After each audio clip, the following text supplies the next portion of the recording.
Hi there. Welcome. I'm Michelle Teague from A Teague of Your Own. And with me, as always, is my good buddy, Betty Novak. Say hi to everybody, Betty. Hi, everybody. I'm an executive coach with Life Path Associates LLC, and it's my pleasure to be working with Michelle. Thanks so much. Welcome once again to Coffee with Two Coaches. We wanted to talk about careers and jobs today. And there's going to be several different parts that we're going to have on these topics. And we want to focus today a little bit on career goals because what we're seeing is different generations have different career goals. They also have different expectations of what's going to happen when they get there into the workplace. And that's what we're going to explore today. We're going to explore a little bit about what the differences are for each of the generations when it comes to their career goals and to their expectations. So, when it comes to the career goals, when you go back to the traditionalists, which are the ones leading up to the baby boomers, the traditionalists they had the expectation that they were going to work in the exact same industry, more than likely in the exact same organization for their entire life. They were extremely loyal, and the company was loyal to them. You had it was a two-way street where the organization and the company and the person themselves were loyal to each other, and as a result they would progress their way up through that particular organization. Baby boomers, there was a slight difference there. Still a lot of them worked for the exact same company. However, what they did was they would try to stand out and be recognized for the contributions to the company that they were making. And they expected the company to actually recognize them for those contributions. Uh, when it comes to my generation, Generation X, uh, we had some slightly different expectations than the previous generations to us. We expected our jobs and our career paths to get interrupted from time to time. We wanted to keep moving forward by developing a wide variety of skills that keep us employable. However, what we saw was a zigzag where we would move companies. We may even move industries when it came to our career path. Uh, we believe that we had a plan for a career, but maybe we just weren't in the right place at the right time. And so you would see us making those changes. Millennials kind of blew things up when it came to what their career goals were. And when it came to millennials, there for them if you ever were to look at some of their resumes, one of the first things that you would notice is they don't spend a whole lot of time at the exact same place doing the exact same thing. They like a variety of jobs. They like to work with different people. They like to learn new skills. They could be in customer service one day and operations in the next, going off and volunteering on service projects the following day. When it comes to millennials, they like a variety of activities. They were the extension of when I was growing up with Generation X.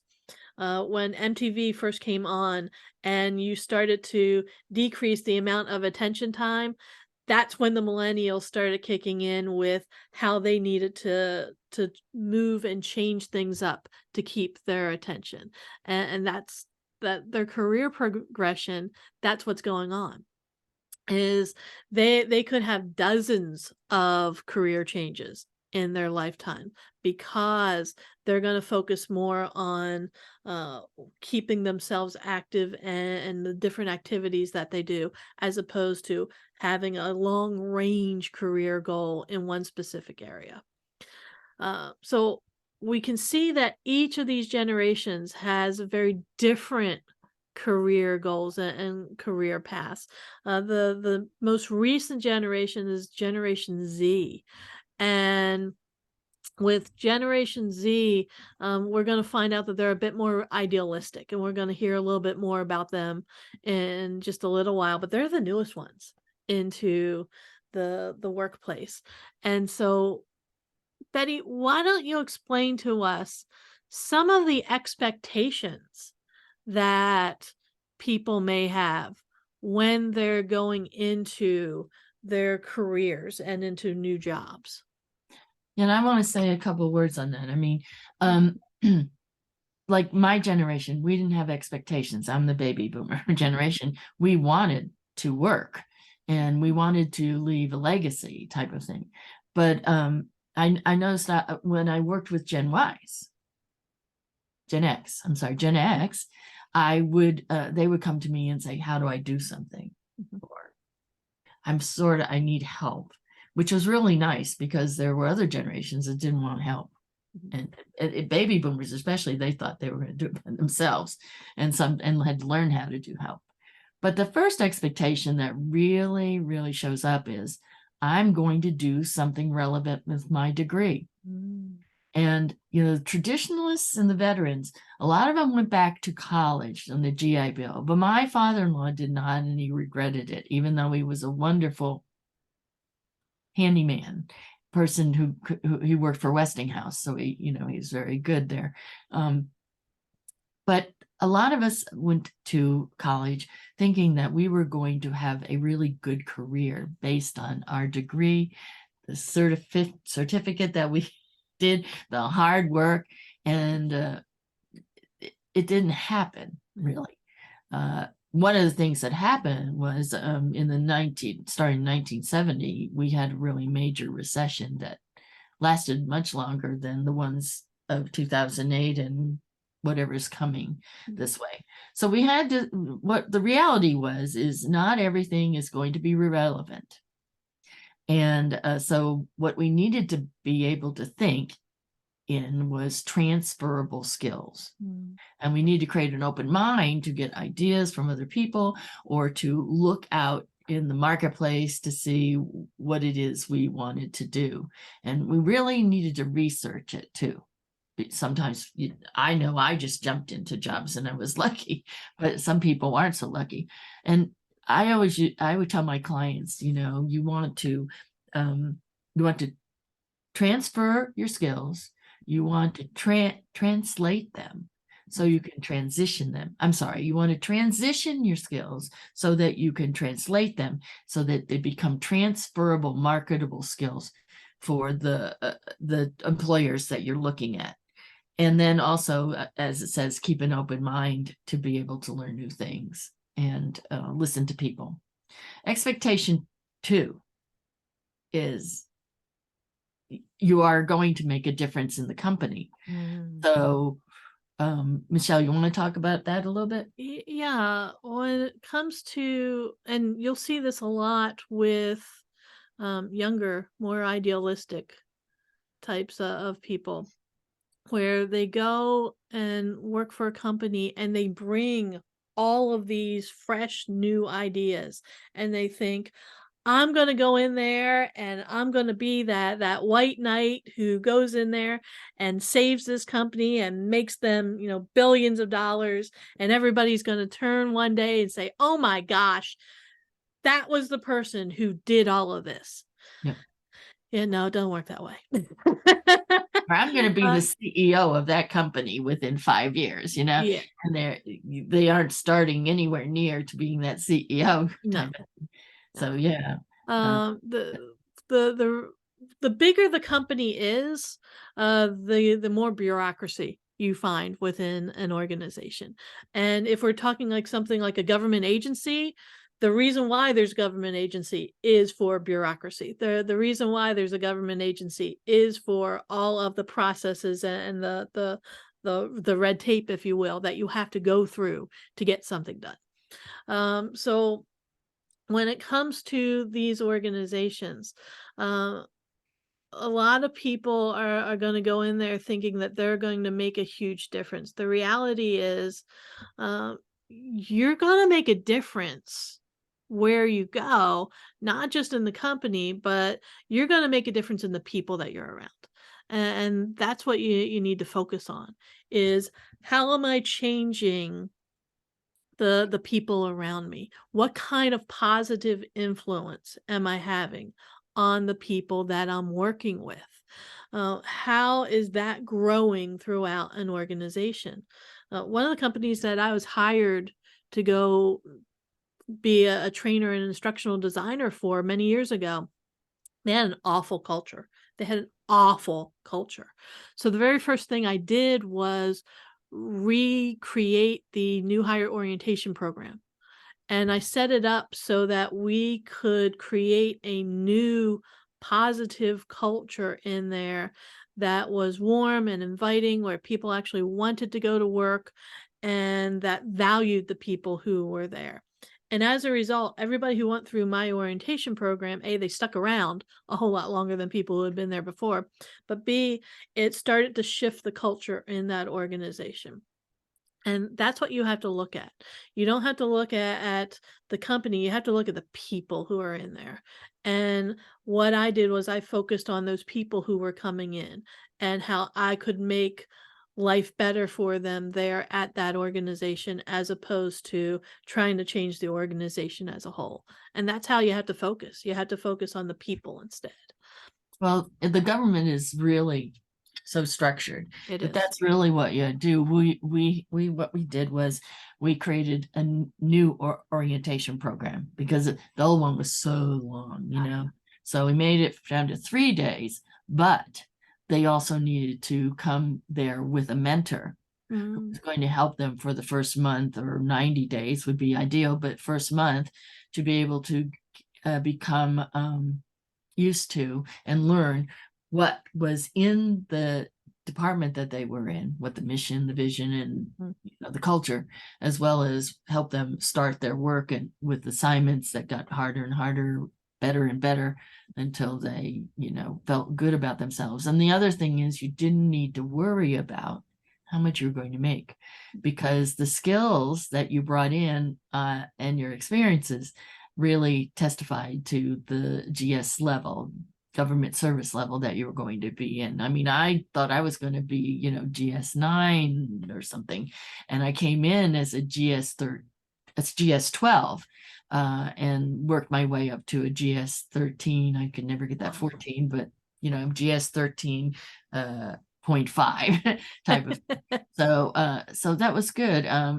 So it's some different organizations have different cultures, but they also have different structures.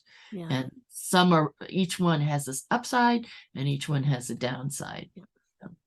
Definitely. All right, so the next expectation we're going to look at, Batty, is the expectation that my job is better than your job. Oh boy, yeah.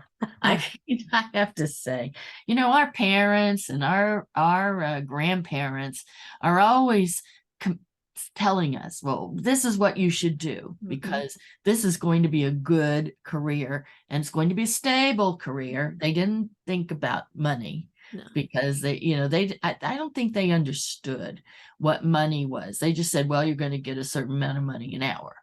And I know none of my parents, none of Yeah. my mother got a salary, but I know that other people, my grandparents did, and they worked hour to hour. So my mother wanted me to go to an education because she had been a teacher and my great aunt had been a teacher and we had teachers and in our family. And I didn't go there first. I went to retail, Mhm. which it's an easy job to get to, right? Mhm. And so I went into retail and I lucked out that I went into I went into a big company, Neiman Marcus. And so I worked my way into a really department, high Mhm. pressure department. And then later I became a manager in management for two other retails, but they still didn't pay enough. I mean, I still was only getting like $7,200 a year. Mm. And so, and needing multiple jobs. So when you look at things you look at my job's better than yours, really, I would say, really look at yourself, Mhm. maybe take some assessments. do some research, do some informational interviews to find out what jobs were, because I went on to education, which was paid a little more, and eventually got a master's degree, and it paid a lot more, and then need to move on, because there was a ceiling even in education. So that's another thing, when you're comparing yourself to, I compare myself to my sister, who was, a Wall Street maven, and I was in HR. Nobody understood my job, Yeah. but it was something that I liked. So it's not about the comparison, but the meaning you find in your job. So don't compare to other people. You can compare to yourself, one job type to the other, but don't compare. Look internally and say, what is it that I really want to do? And some people say, who do I want to serve? So, Well, and the other thing when it comes to comparing jobs is some jobs you're not meant to do. For example, my dad wanted me to go into engineering. My dad wanted me to become a hydraulic engineer, oh, a wow. pneumatic engineer, and uh, that just wasn't gonna happen. Uh, That's a leap. I would not been able to do that one y- either. No no, technology for and me. and it's not because it wasn't because a lot of people are just like, "Oh, well, you couldn't do the math." I could do the math. It was because it was boring to me. One of the things, some jobs just aren't meant for you, and we all have our own personalities. We all have our own ways of doing things, and there are some jobs that just aren't cut out for the type of person that you are. And engineering jobs are not cut out for me. Um, I need jobs that are much more interactive, that are a lot more lively. Even when I was in accounting, I moved into a training position in accounting because I needed the interaction. I needed to be able to be more around the people as opposed to the numbers themselves. So a lot of times when it comes to the jobs, like you said, we can't compare ourselves to others. We need to compare us to ourselves, but we also need to remember that not every job is for us.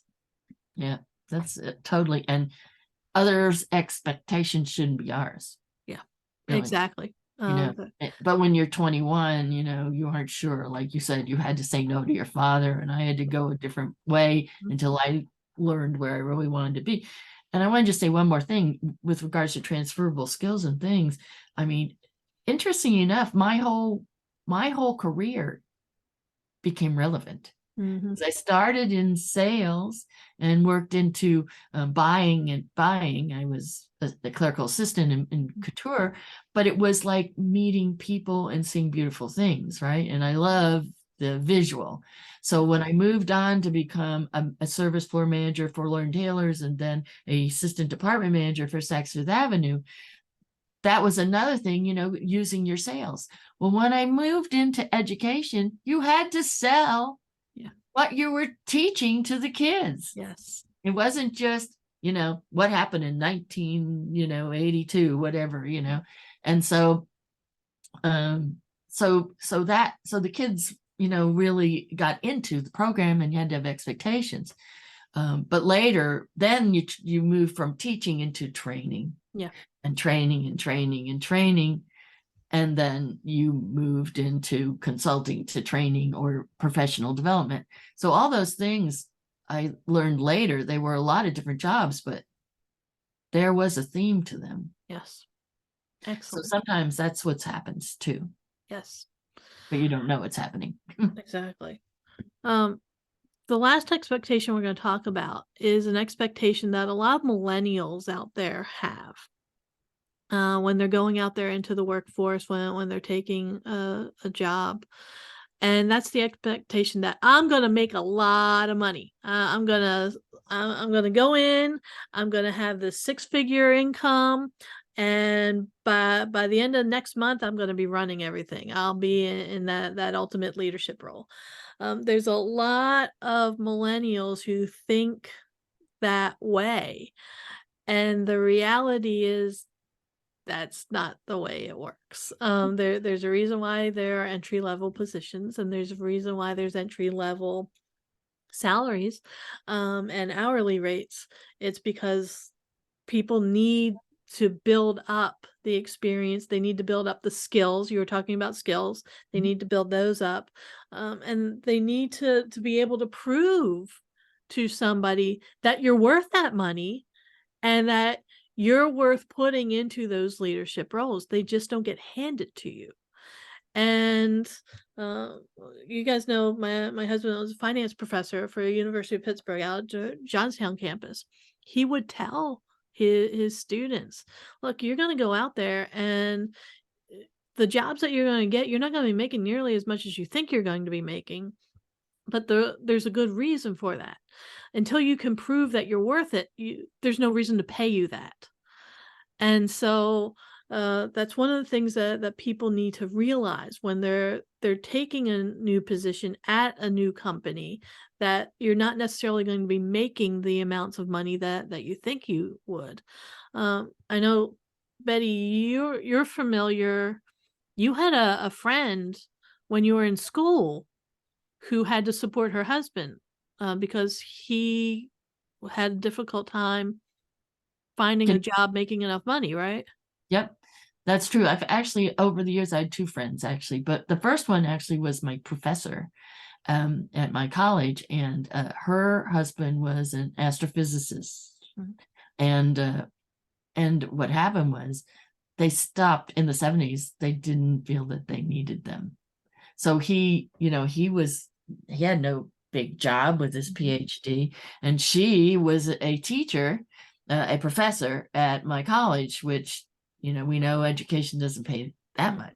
So I think and they just got married. So mhm, that was another, and my other friend, she's a government consultant, and, her husband was a, optometrist, mm. and he didn't have a job for a long while. Now he went back into optometry and everything's happy, but it was a strain on everything.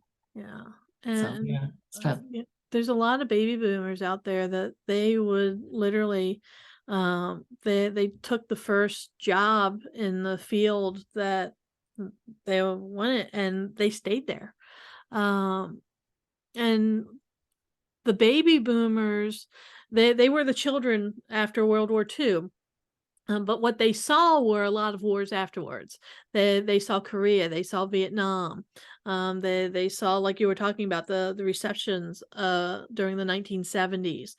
Um, when they were trying to be out there in the workplace, the money wasn't always there, and uh, they had to work their way up. And now they're getting to the point where they're in those leadership roles, they're in those upper level roles, but look at how long it took them to get there. Mm. And that's one of the things that generations after them aren't taking a look at. My personal generation, Generation X, we've been waiting for baby boomers to get out of our way. They've been in these leadership roles now for it seems like decades, That's and true.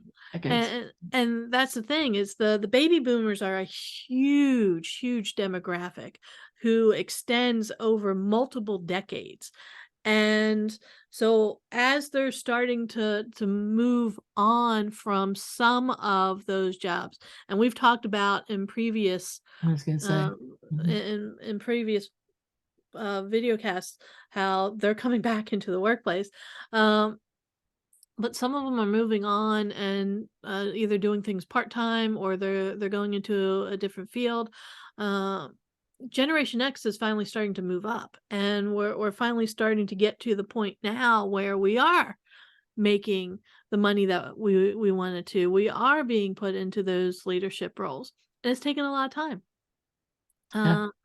Uh, It's we've had to our generation, right now, is sandwiched between, our parents who need help, because they're getting older, and somebody needs to take care of them, and we have our own children, and in some cases our grandchildren. And we're the ones who are sandwiched in between, who are taking care of all of these different people, which is one of the reasons why, my generation wanted that remote working condition, so some of those flexible hours, is because we have all these people that we need to take care of. And when it comes to making money, it can be difficult to see the value of a person when you don't even see the person. And that's something that a lot of the people coming up in generations seem to forget. When you're only a name on an email list, or you're only a person on a screen, and you're not building up those relationships, it's very difficult for people to think of you in terms of, this is what their value is, this is what they're adding to our organization, this is how they've helped build us up, when you're not even there for people to really see, and to be able to get to know, and to grow those relationships. Well, Uh, can I say one thing? of Um, course. with the Gen today period, okay? Mhm, I mean, we talked about the baby boomers, which I'm one, and it was like, I really don't want to go back to work, but I have to go back to work in order for me to eat and be able to mhm. pay the mortgage, because my retirement isn't enough with everything being inflated. The other thing is, and really we'd like to see the next generation come up and work and really be successful. Um, the flexible workplace did come because of the Gen X's. They fought hard to get a flexible workplace Yeah. plan. It was hard in the federal government, and really probably harder in the private sector. Again, saying that people need to see each other. I think that's really true. Mhm. But I think if we're going to continue to be remote for one reason or another, that we need to look at us on the screen differently. And it's not, we don't look at the screen as meetings, Right. but we look at the screen as, I'm in the room with you. So don't forget me.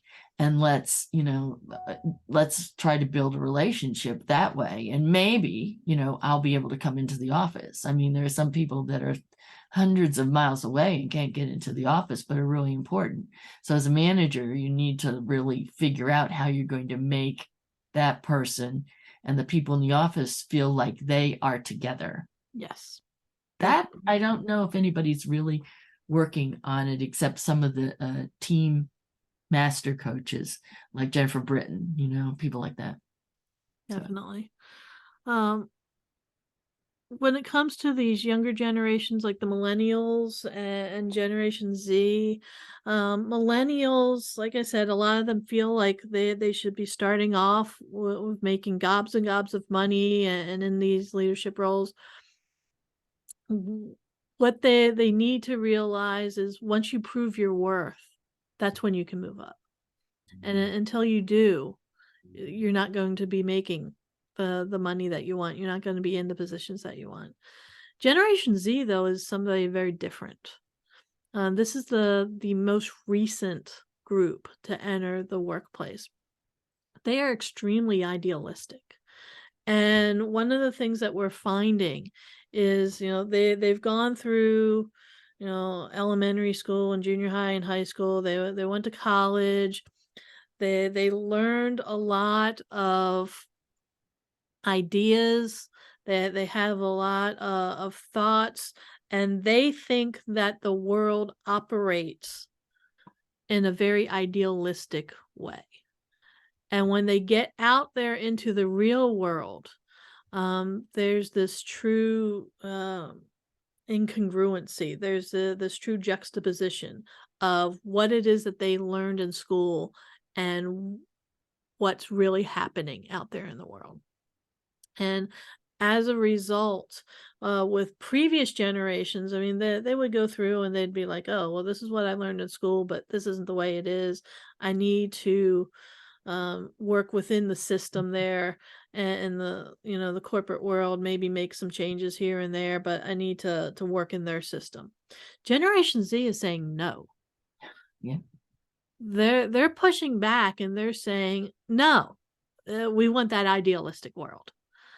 And what companies are starting to do is, they're starting to say, "Oh, okay, let's see what that looks like." And companies are starting to make changes based on these ideas and these thoughts that Generation Z is coming in with.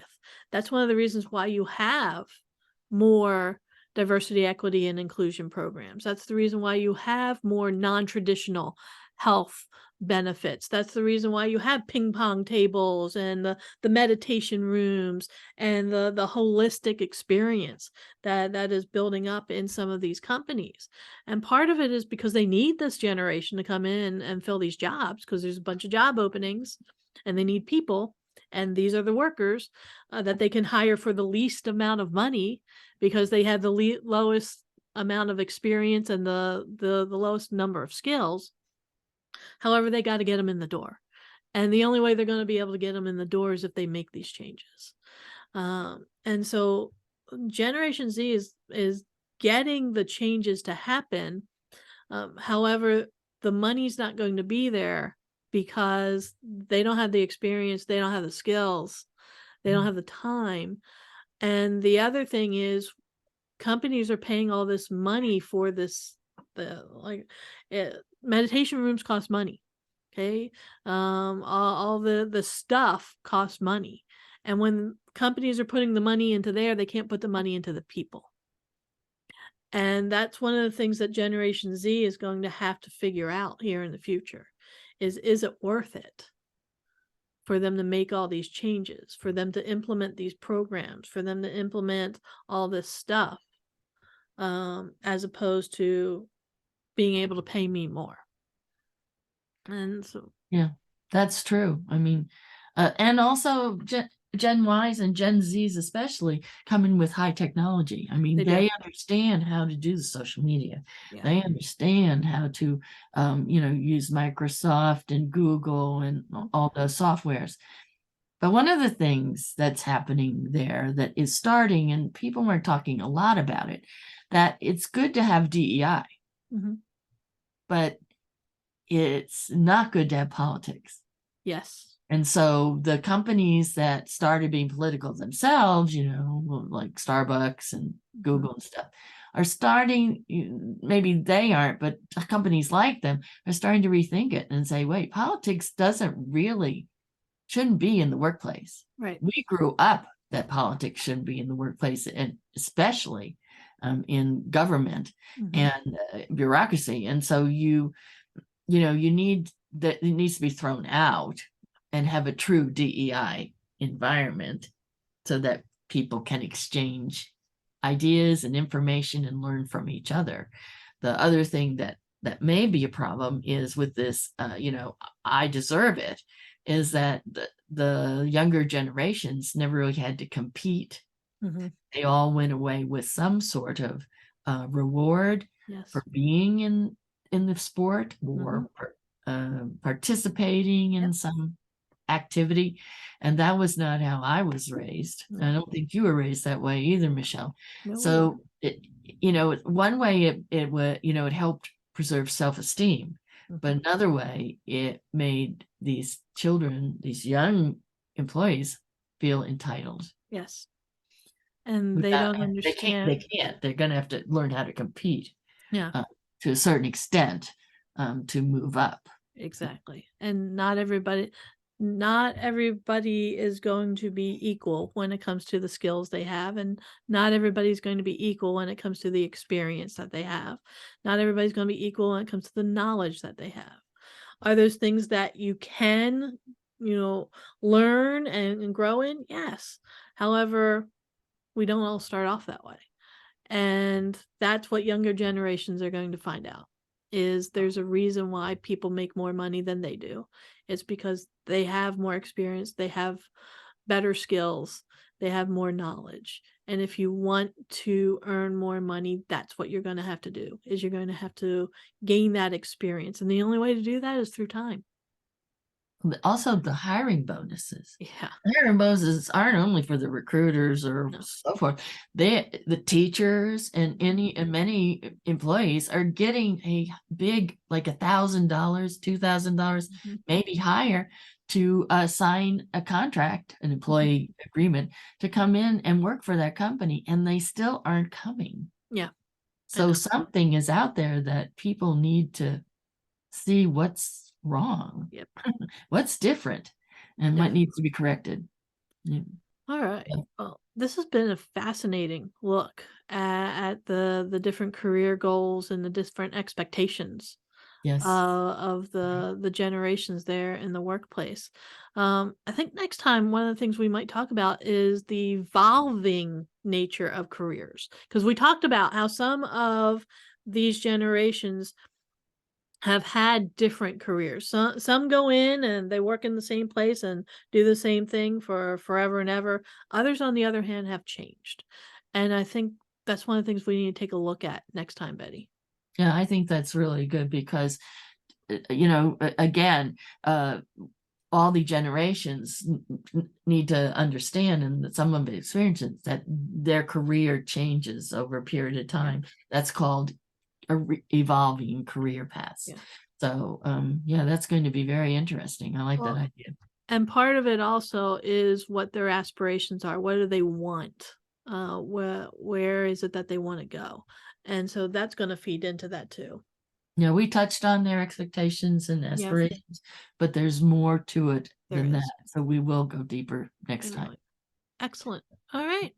Well, thank you everybody for joining us. We look forward to seeing you soon. Like we said, this is just part 1. We'll be doing part 2 soon enough. Thanks for joining us, everyone. Thanks for joining us, everyone. Have a great week. Yes.